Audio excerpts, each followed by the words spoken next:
అందరికీ నమస్కారం. నేను మీ కిరా కార్పీని. ఎంతకు మునిపే ధర్మవరం మాజీ వైఎస్ఆర్సీపీ శాసనసభ్యుడు కేతిరెడ్డి వెంకట్రామరెడ్డి ప్రెస్ మీట్ పెట్టాడు. ఆయన ఏం మాట్లాడుతాడో ఒకసారి చూద్దాం. లేదు, ఇది ఒక కొత్త సంప్రదాయము, ఇబ్బంది పెట్టే వాతావరణం అనేది ఒక మంచి పద్ధతి కాదు. ఇది మళ్ళీ ఈ కేతిరెడ్డి వెంకట్రామరెడ్డి గురించి మీకు కొన్ని విషయాలు తెలియాలి. ఇతను ఒక చెరువుని ఆక్రమించి కబ్జా చేసి ఒక అతిపెద్ద విలాసవంతమైనటువంటి భవనం ఫామ్ హౌస్ కట్టుకున్నాడు. లోపల గుర్రాలు, స్పోర్ట్స్ కార్లు, దందాలు, దౌర్జన్యాలు మామూలుగా కాదు. బయటికి జనాల్లోకి వస్తే మాత్రం అందరినీ ఆయనే ఉత్తరించినట్టు జనాల్లోకి వెళ్ళిపోతాడు. ఒక కెమెరా పెట్టుకుంటాడు, వెనకిద్దరు గన్మ్యాన్లు, చుట్టుపక్కల జనాలు. అక్కడ పోగానే ఒక పిల్లోడు ఉన్నాడు చదువుకునేవాడు, వాడి మీద ఒక చిన్న సెటర్ వేస్తాడు. ఏం రైట్రా, ఏం చేస్తూ ఉండవు నువ్వు, చదువుకుంటా ఉండవా అంటాడు. ఆ చదువుకుంటా ఉండ అంటే బాగా చదువుకో అంతే. ఇంట్లో పరిస్థితి లేనిది, వాళ్ళ పరిస్థితి ఆర్థికంగా ఎలా ఉంది, వాళ్ళని ప్రభుత్వం ద్వారా ఎలా నిలబెట్టాలి, చదువుకోకపోతే చదువుకోలేక పరిస్థితి ఉంటే ఎలా సహాయం చేయాలని ఉండదు. ఆ పిల్లోడిని అడుగుతాడు, వాడు చెప్తాడు, ఊ కొడతాడు, నేను ఉన్నానంటాడు, వెళ్ళిపోతాడు అంతే. మళ్ళీ పునుగుల బండు పానీపూరి బుడి దగ్గరికి వెళ్తాడు. ఏమ్మా పానీపూరి ఉండదా అంటాడు. ఆ ఉన్నదయ్యా అంటే ఆ పానీపూరి బుడి దగ్గర ఒక 100 రూపాయలు ఇచ్చి కొనుక్కునేసి ఏమ్మా బాగున్నావా అని అడిగేసి వెళ్ళిపోతాడు. ఏదో 100 రూపాయలతో కొనేస్తే ఆవిడ బాగుపడిపోద్దా? ఆవిడ జీవితాన్ని నిలబెట్టాలంటే ఏం చేయాలి? ఆవిడ జీవితంలో పైకి రావాలంటే ఏం చేయాలి? ఆవిడకి ఏమి సమస్యలు ఉన్నాయని అడగాలి. పానీపూరి బండి దగ్గర 100 రూపాయలు పెట్టి కొంటేనో ఆవిడ సరికొత్త జీవితంలోకి వెళ్ళదు. ఇలానే చేశాడు. అందరిలోకి వెళ్ళడం, యోగక్షేమాలు అడగడం, కెమెరాలో బంధించడం, డబ్బాల మీద డబ్బాలు కొట్టి యూట్యూబ్లో దాన్ని పెట్టడం, అంతే తప్ప ప్రజలకి ఏమీ చేసింది లేదు. ఫర్ ఎగ్జాంపుల్, ఒక పాలు పోసే వ్యక్తి వస్తాడు, ఒక పేపర్ వేసే వ్యక్తి వస్తాడు, మన ఇంట్లో వేస్తాడు, ఏమో బాగున్నారా అని అడుగుతాడు. ఆ బాగున్నావు నాయన అంటారు. అంత మాత్రాన అతను నిలబడితే మనం ఓట్లు వేస్తావా?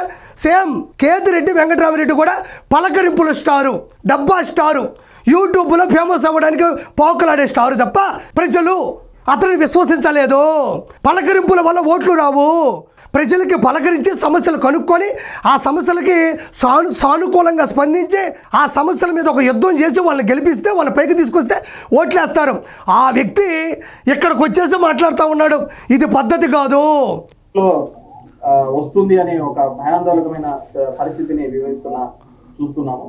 మీరు ఎట్లాగో బడులు, హాస్పిటల్ రిపేర్లు చేపిలేరు, నీట్గా చేపిలేరు.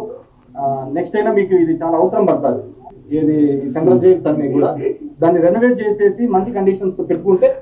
ఈయన చెప్తున్నాడు కేతిరెడ్డి వెంకట్రామరెడ్డి, ఆయన ఒక మాట చెప్పాడు.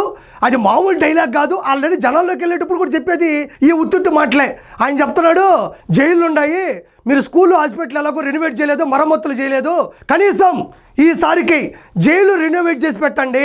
మీరందరూ 2029లో మేము గెలవగానే కలగంటున్నాడు. మేము గెలవగానే మీరందరూ ఆడికి వెళ్ళబోతున్నారు అంటున్నాడు. దానికి మామూలుగా నవ్వడంలే అని నవ్వుతున్నాడు ఈయన. నేను ఇప్పుడే చెప్తున్నా, కేతిరెడ్డి వెంకట్రామరెడ్డి, జైళ్ళు రెనోవేట్ చేయడం కాదు, ఇప్పుడు అర్జెంటుగా కొత్త జైలు కావాలి. పాత జైళ్ళన్నీ మీ వాళ్ళు వల్ల హౌస్ఫుల్ అయిపోయినాయి, ఇంకా జైలు లేవు, కొత్త జైలు కావాలి.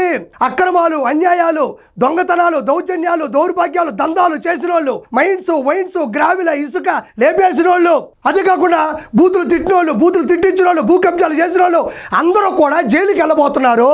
రెడ్ బుక్ లో ఏదైతే రాశారో తప్పు చేసిన వాళ్ళని సాక్ష్యాలతో సహా లోపలికి పంపించడమే రెడ్ బుక్. ఆ రెడ్ బుక్ నిండిపోయి ఉంది.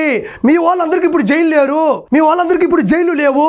అంతకుముందు వెళ్ళిన వాళ్ళందరికీ కూడా జైలు కిటకిటలు ఆడిపోతున్నాయి. కాబట్టి ఇప్పుడు అర్జెంటుగా కొత్త జైలు కావాలి.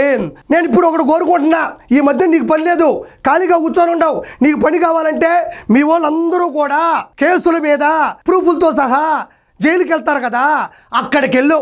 నీకు యోగక్షేమాలు అడగడం బాగా ఇష్టం కదా, అక్కడికి వెళ్ళు. ఏమన్నా కడుపు పెరిగిపోండి అనేది జైలు భోజనం బాగుండదా ఏంది? ఏమన్నా చెమట పట్టిందే, ఫ్యాన్ లేదా, ఫ్యాన్ వేయలేదా? ఏమన్నా నీకు బెయిల్ ఇంకా రాదా ఏంది? ఏమన్నా నువ్వు బాగుండవా? ఏదో రాళ్ళు కొట్టిస్తా ఉండాలి, 2 గంటలు వస్తూ ఉన్నాయి నీకు అని చెప్పి వాళ్ళని అడుగు. వాళ్ళు ఏమన్నా మధ్యలో పొరపాటున అన్నెక్కడా అన్నారనుకో, నేను అన్నకి చెప్తాను అనబాకు, ఒరే అన్నే ఈడీ కేసుల మీద, లెక్కర్ స్కామ్ మీద అన్న కూడా ఎడికే రాబోతున్నాడు, అందరూ ఇక్కడే కూర్చొని అసెంబ్లీలో మాదిరి ఇక్కడే మాట్లాడుకోండి అని చెప్పు. ఈయనంట 2029లో మళ్ళీ ప్రభుత్వం మీద వస్తుందా? కలగను, దుప్పటేసుకో, దుండేసుకో, కింద చాపేసుకో, మంచిగా కలగను, అప్పుడు వస్తుంది వైఎస్ఆర్సీపీ హయం. అంతే తప్ప జీవితంలో ఎప్పటికీ వైఎస్ఆర్సీపీ అనేది అధికారాన్ని తీసుకోలేదు. కాబట్టి నేను చివరిగా చెప్పేది ఒకటే, జనాల్లోకి వెళ్ళి నటించినంత మాత్రాన జనాలు కూడా నటిస్తారంతే, కానీ ఓట్లు మనకు వీరు. Good bye.